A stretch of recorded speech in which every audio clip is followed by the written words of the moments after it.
ये है मेरा विजिटिंग कार्ड। अब तुम ये बताओ कि ग्रोवर कहाँ है? अरे तुम जैसी परेशानियां इस दुनिया में हजारों लोग भोगते हैं, पर हर एक तो कातिल नहीं बन जाता। हर एक तो अपने हाथों में खून भरा हत्या नहीं उठा लेता। अगर तुमने मेरा जिक्र प्रेस वालों, पुलिस वालों या मल्होत्रा खानदान में किया तो अपनी हथेली उठाकर अपनी उम्र की लकीर को छोटी होते हुए देख लेना। ये धमकी नहीं है, ये मेरी हकीकत का दूसरा पहलू है। आपको एक खुशखबरी देनी है। आपका सोनू मिल गया है। हाँ, पुलिस के मोबाइल स्क्वाड को किसी रास्ते पर से मिला और वो सोनू को लेकर अभी यहां आ रहे हैं।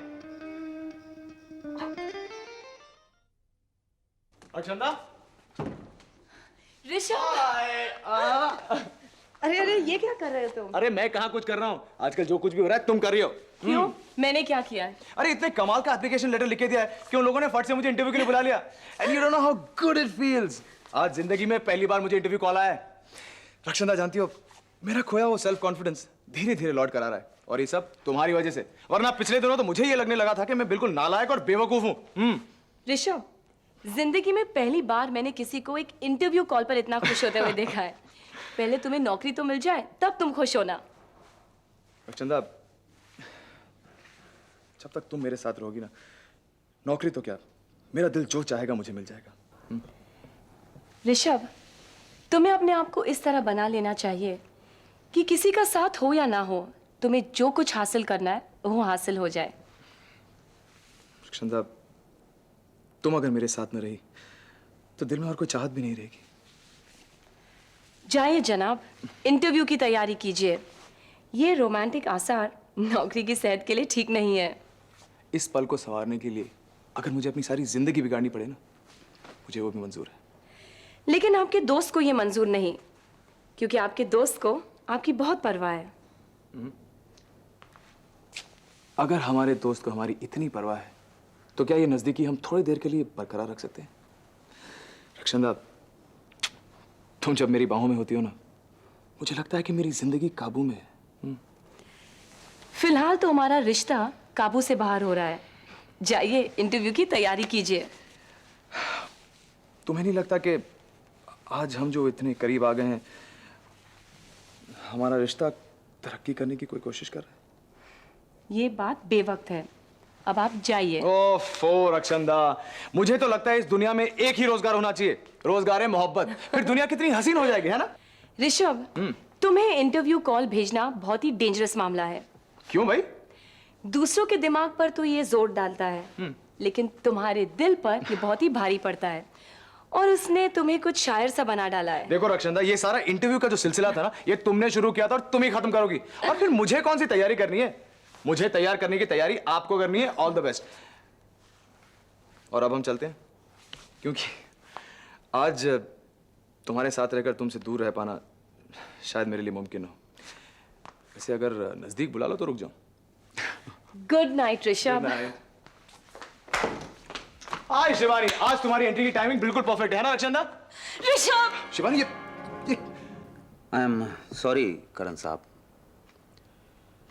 उस दिन पता नहीं मैं क्या बकवास कर गया, पर इस नई वसीयत की जानकारी मेरे लिए करंट के झटके से कम नहीं था।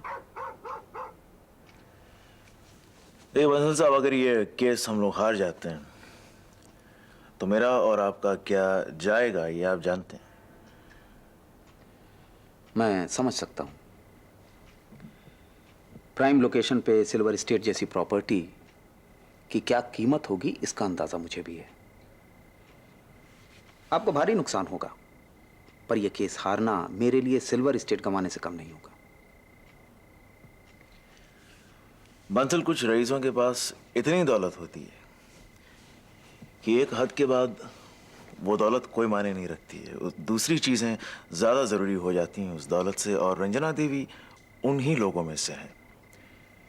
सिल्वर एस्टेट की कीमत का उन्हें कोई अंदाजा नहीं है, ना ही वो लगवाएंगी, लेकिन सिल्वर एस्टेट से कहीं ज्यादा घुमा देंगी। मैं समझ सकता हूं। वैसे अब रंजना देवी की तबीयत कैसी है? उनका एक ही इलाज है सिल्वर एस्टेट, क्योंकि उनका एक ही मर्ज है, स्वेटलाना। इस नई वसीयत ने सब कुछ इधर उधर कर दिया, नहीं तो सिल्वर स्टेट प्रॉपर्टी खुद उनके पास चल कर आती। नहीं, नामुमकिन रास्तों में भी कोई ना कोई रास्ता जरूर निकल आता है, और अगर कोई रास्ता निकल आता है तो सिल्वर स्टेट को पाने के लिए मैं कंगाल होने तक तैयार हूं।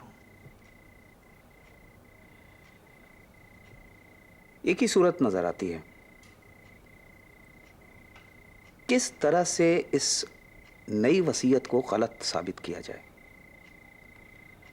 ऐसा कौन सा कानूनी अड़ंगा लगाया जाए जिससे अदालत में यह वसीयत बेमानी हो जाए।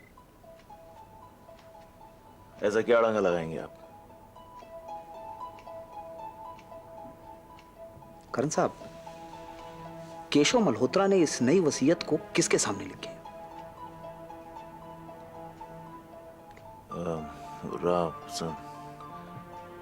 संध्या राव। तो पता कीजिए ये संध्या राव कौन है, क्या करती है और कहां रहती है। और एक जरूरी बात, हालात नाजुक हो रहे हैं और आप मुझसे हर चीज सच सच बताएं। ये ओरिजिनल विल आपके कब्जे में है?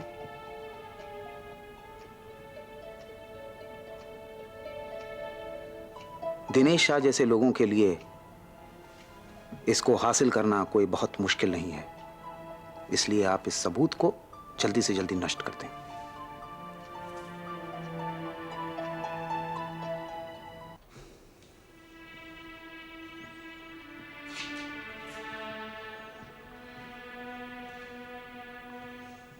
तू हम लोगों को छोड़ के जाना चाहता था? सोनू हमें ऐसे कितनी बार रुलाएगा? पापा, मम्मी, सॉरी। मैं आप लोगों को बहुत बार बुलाना चाहता था, लेकिन ले हम दोनों तेरे सामने खड़े हैं। पापा आज प्लीज आप मुझे मत डांटिएगा। तेरे बाप को सिर्फ तुझे डांटना तो नहीं आता।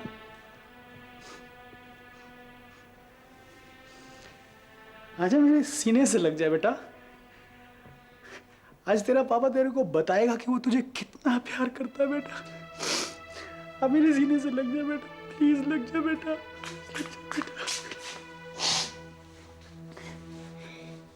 सॉरी पापा। सॉरी तो तेरे पापा को तुझसे बोलना चाहिए बेटे। तेरे पापा थोड़े बेवकूफ हैं, तू ना उनकी गलतियां माफ कर दिया कर यार, जैसे हमेशा करते आया ना वैसे ही। लेकिन ऐसा कभी दोबारा मत करना बेटा, तेरा पापा तो मर ही जाएगा। पापा आपके बिना मेरा यहाँ दिल ही नहीं लगता। बेटा तेरे पापा अब तेरे दिल का पूरा ख्याल रखेंगे, प्रॉमिस यू बेटा। जा अपनी मम्मी से तो मिल ले। सोनू तो मेरी तरफ देख ही नहीं रहा है, क्या वो मुझसे नाराज है?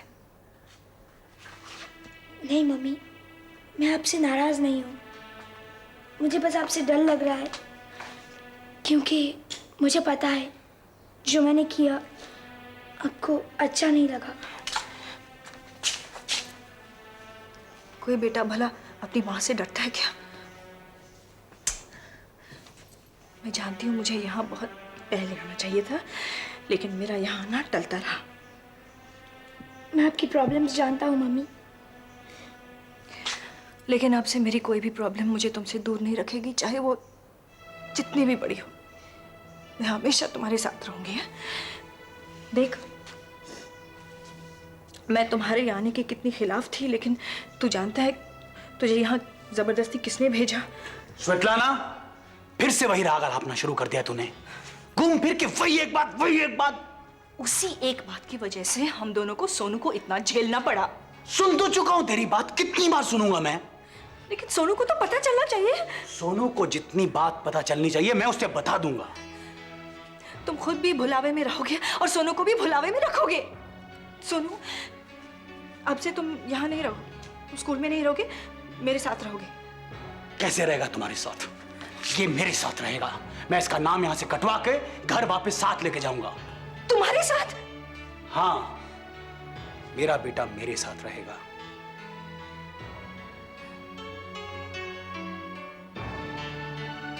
शिवानी, ये क्या हो गया तुम्हें? क्या कर रहे हो तुम? छोड़ो। शिवानी, ऋषभ के साथ इस कदर की बदतमीजी, शर्म आनी चाहिए तुम्हें। शर्म तो तुम्हें आएगी अपने इस ऋषभ पे जब तुम सुन लोगे इसके साथ मेरे साथ क्या किया है। क्या किया है मैंने? क्या किया है ऋषभ ने? एक बार फिर अपने अजीज दोस्त के शराफत के झंडे तो गाड़ो, ताकि रक्षांदा भी सुन ले कितना धर्मात्मा है तुम्हारा दोस्त। क्यों नजरें क्यों झुका रही तुमने ऋषभ? उस दिन तो अपने दोस्त की तारीफ करते हुए तुम थक नहीं रहे थे। जानती हो रक्षांदा, इन दोनों ने मिलकर मेरे साथ कितना बड़ा धोखा किया है। झूठ बोलकर मुझे उसके प्यार में फंसाया है। तुम्हें किसी के प्यार में फंसाया नहीं गया शिवानी। तो फिर उसकी सच्चाई मुझसे क्यों छिपाई गई ऋषभ? क्यों तुमने मुझे नहीं बताया कि वो एक मुजरिम है, खूनी है? जानती हो रक्षांदा, मैं अभी त्यागी के घर से आ रही हूँ, उसके बारे में सब कुछ पता करके। कत्ल तक के तो इल्जाम है उसके सर पे। 1000 बार वो जेल जा चुका है, महीने साल जेल में गुजार चुका है। वो एक गैंग का लीडर है, नाजायज हथियार, गैर कानूनी शराब के अड्डे, ये सब उसका पेशा है। शिवानी, ये सब सच है, लेकिन सच्चाई अब मानने से क्या फायदा? अब क्यों मेरे हाँ में हाँ मिला रहे हो? उस दिन तुम्हारी जुबान कहाँ थी जब मैंने तुम्हें इसीलिए बुलाया था? मैंने उस दिन जानबूझकर तुमसे झूठ बोला था, लेकिन मेरे पास एक वजह थी। यकीन करो। यकीन? तुम्हारा यकीन का हवाला देते हुए तुम्हें शर्म नहीं आती? बेशर्मी से झूठ बोलकर मुझे फिर यकीन दिलाना चाहते हो? शिवानी प्लीज। शिवानी, त्यागी तुमसे सचमुच मोहब्बत करता है। मोहब्बत? My foot! मैं एक मुजरिम, एक कातिल से कभी मोहब्बत नहीं कर सकती। और तुम ये बात अच्छी तरह से जानते थे कि अगर मुझे त्यागी की हकीकत का पता चल गया तो मैं उससे कभी प्यार नहीं करूंगी। इसीलिए तुम दोनों ने मिलकर मेरे साथ धोखा किया है। रक्षांदा, हमने करण से ज्यादा भरोसा ऋषभ पे किया। क्या किया इसने हमारे एतबार का? शिवानी, ऋषभ ने जो किया। क्या तुम भी रक्षांदा, तुम भी इस झूठ में शामिल थी? God, I don't believe you. I will never forgive you. Shivani, Shivani मेरी बात तो सुनो। शिवानी प्लीज रुक जा। ऋषभ, इस वक्त शिवानी से बात करने का कोई फायदा नहीं। हम शिवानी के आंसू नहीं रोक सकते। लेकिन वो तो एक दिन बहने ही थे। ऋषभ, तुम घर जाओ, मौका मिलते ही मैं शिवानी से बात करूंगी। Please go home. थैंक्स रक्षांदा, मैं चलता हूँ। Good night Rishabh. नहीं, सोनू आकर मेरे साथ रहेगा। सोनू बेटा अपने पापा के साथ घर जाएगा। सोनू बेटे, अपने पापा की बातों पर ध्यान मत देना। उनके दिमाग पर रश्मि ही चढ़ी हुई है, और रश्मि ने ही जबरदस्ती हम दोनों को अलग करने के लिए ये चाल चली थी। और जितना जहर है उगल दो बच्चे के दिमाग में। रश्मि रश्मि रश्मि, तेरी मम्मी को तो बस एक ही नाम सूझता बेटा। और अगर तुम्हें रश्मि के अलावा कुछ और सोचता तो सोनू को ये दिन नहीं देखने पड़ते। ये बहुत समझदार लड़का है, इसे ना समझ मत समझना। ना समझी तो तुम्हारी है स्वेतलाना। अगर तुम सोचती हो कि ये तुम्हारे साथ वापस घर जाएगा, ये एक बार सिल्वर एस्टेट में रहने का जायका चख कर थूक चुका है। और तेरी बदनामी का भूत, उसने तो इसका यहां तक पीछा किया, ये भी इसे याद है। तू चिंता मत कर बेटा, तेरी मम्मी चाहे जितनी भी जबरदस्ती करे, तू मेरे ही साथ घर जाएगा। सोनू, तुम अपने डैडी से क्यों नहीं कहते कि तुम उनके साथ नहीं जाओगे?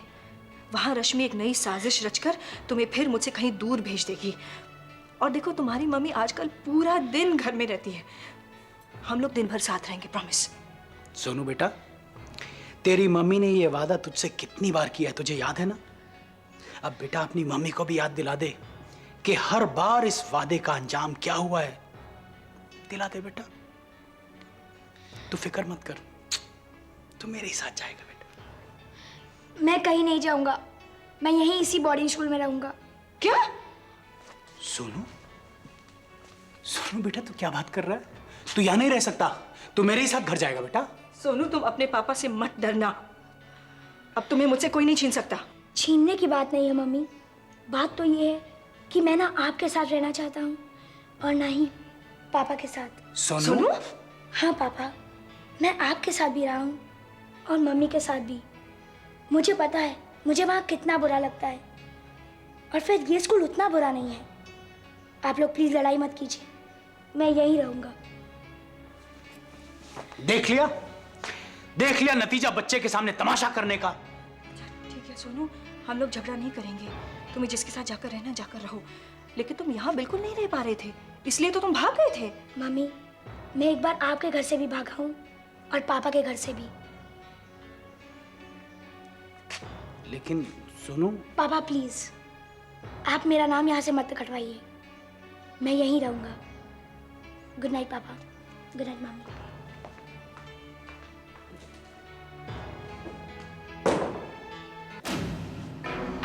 तुम जानते हो ना, ये ना लफ्ज मेरे कानों को चुभता है, तो फिर तुम ये लोग अल्फाज इस्तेमाल ही क्यों करते हो? तुम्हारी नजरें कमजोर हो गई हैं या जिस्म और दिमाग को जंग लग गया है? एक 12 साल के बच्चे के कदम होते कितने लंबे हैं जो तुम्हारी पहुंच से बाहर चला गया? जाओ उसे जाके तलाश करो, वरना तुम लोग भी मेरे साथ नहीं रहोगे। सर हमारे 20 आदमी पचगनी में से तलाश कर रहे हैं सर। सर हम बहुत शर्मिंदा है सर। शर्म, बेबसी, कमजोरी और लाचारी, इन सबसे बहुत पहले लेनिन नाता तोड़ चुका है। जाओ उस बच्चे को ढूंढो, वरना अंजाम तुम जानते हो। सर आप मेरी बात तो सुनिए। जाओ यहां से।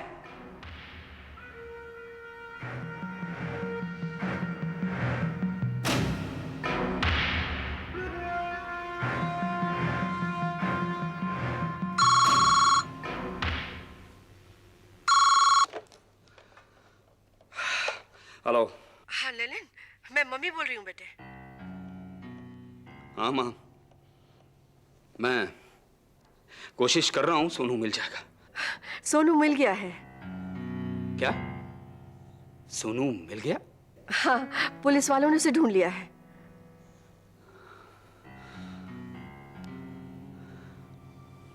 चलो मां, ये बहुत अच्छा हुआ कि सोनू मिल गया, वरना श्वेतलाना का ये गम मुझे बहुत परेशान कर रहा था। हाँ बेटे, एक बेटे के खो जाने का गम एक माँ ही जानती है। हाँ मां, मैं समझता हूं एक मां पर क्या गुजरती है जब उसका बच्चा उससे बिछड़ जाता है।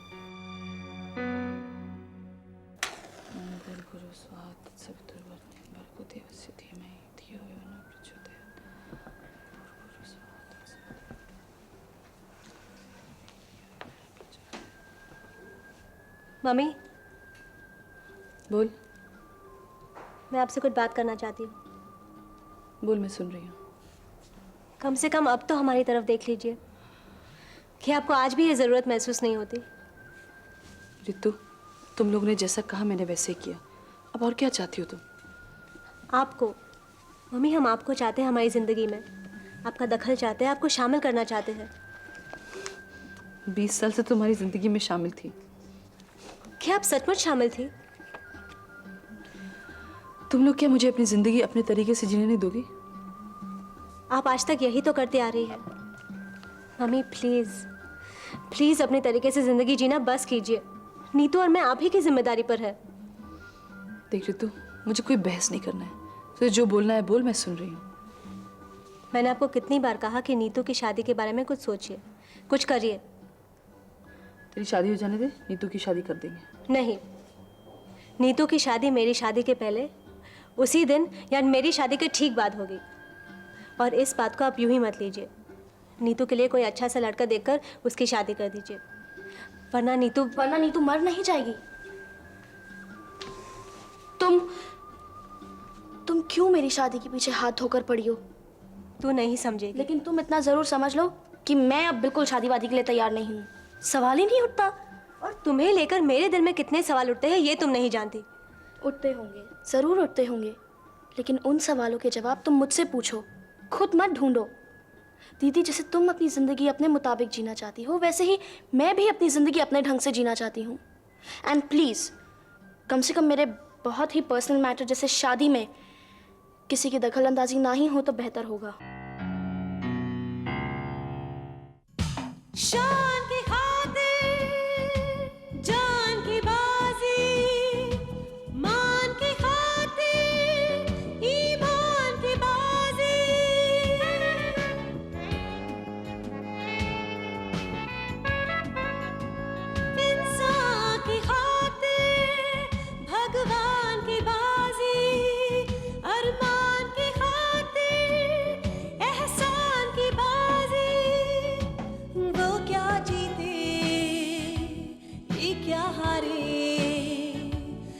छोटा सा